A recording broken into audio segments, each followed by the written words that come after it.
Alright guys, for people that are new to the channels, subscribe, like and share. And this is the part 2 about the 2011 Chevy Equinox. So we do the process. We take out the transmission. I take out the transmission. So this all things look like. That's the joy shaft from the ground. We got a motor mount. This motor mount is bad, so I gotta tell them to buy one, to get one. And when you come around, this motor mount here is good. So we come around.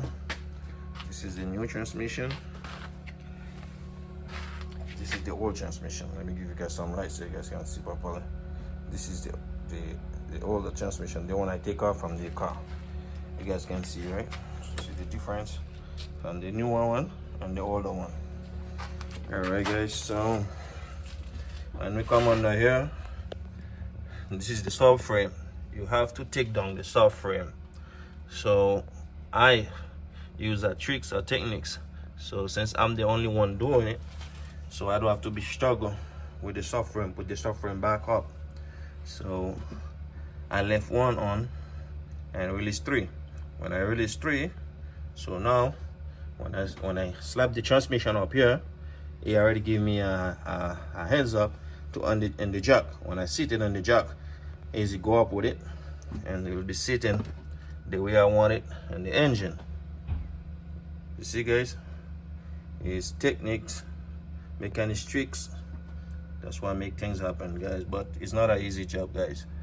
I had to take the rack pinion up and left it up there and come down with the subframe, take out the bar with the swivel link, you know, because you have to take out the bar, you have to release the bar to get to the 2 bolts for the rack pinion. Yes guys, so this is what the engine behind the engine look like from the top. You see I put a jack underneath because I don't have one of them crossbar to put across. So this is the new transmission. So you know, I check everything, make sure everything's matched. So that's the first thing you do when you purchase the transmission. When you take off the old transmission, make sure you match it with the newer one, so you can make sure everything is lined up properly. Because guys, you don't want to make the mistake and then that's gonna cost you time. Time is what you don't have in your hands to put a transmission up twice and find out this part didn't fit, that part didn't fit, you know. So I've been through it so much guys, I know the game very well.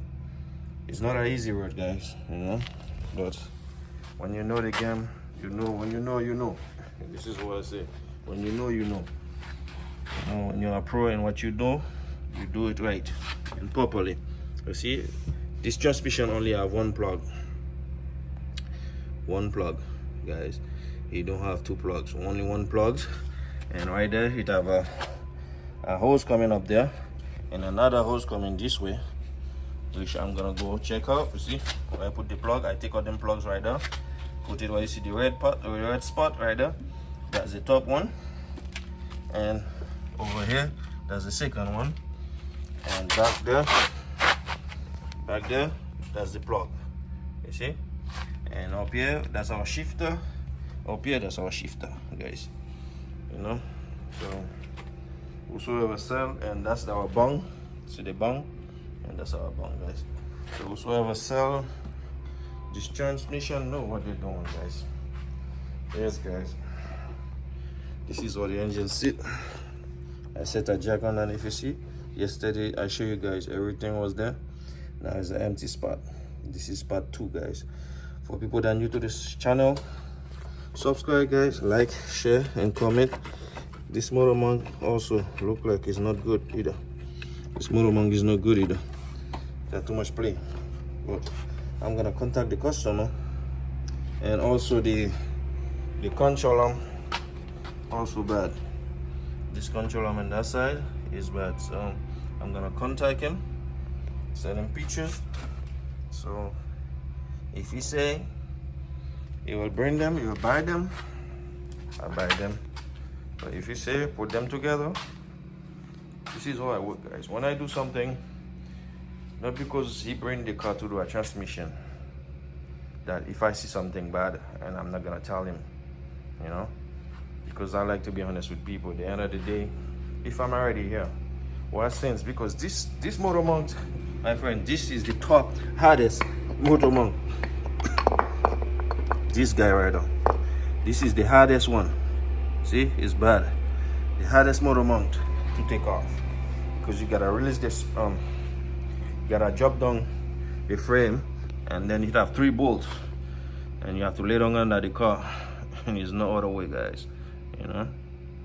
If I'm starting from yesterday, I think yesterday I worked for like, excuse me, guys, for like 3 or 4 hours, and then this morning, let me see, I do like maybe 1 or 2 hours, and I already dropped down the transmission, guys.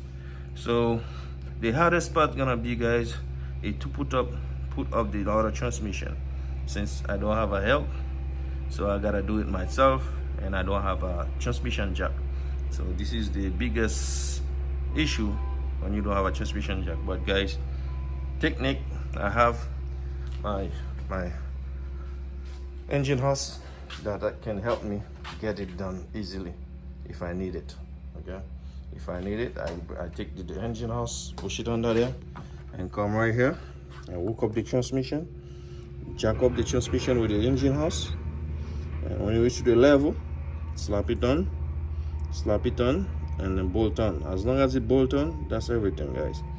I hope you guys enjoy the video, guys. Like the video, share, and comment, because this job is not easy, guys. You know, so much junk you gotta take off. You know, so much stuff. You know, let me know in the comment section how much you will charge to do a job like this. Let me know, because it's not an easy job. Okay, let me know, guys. I hope you guys enjoy the video. Like and share and comment. You guys have a good day.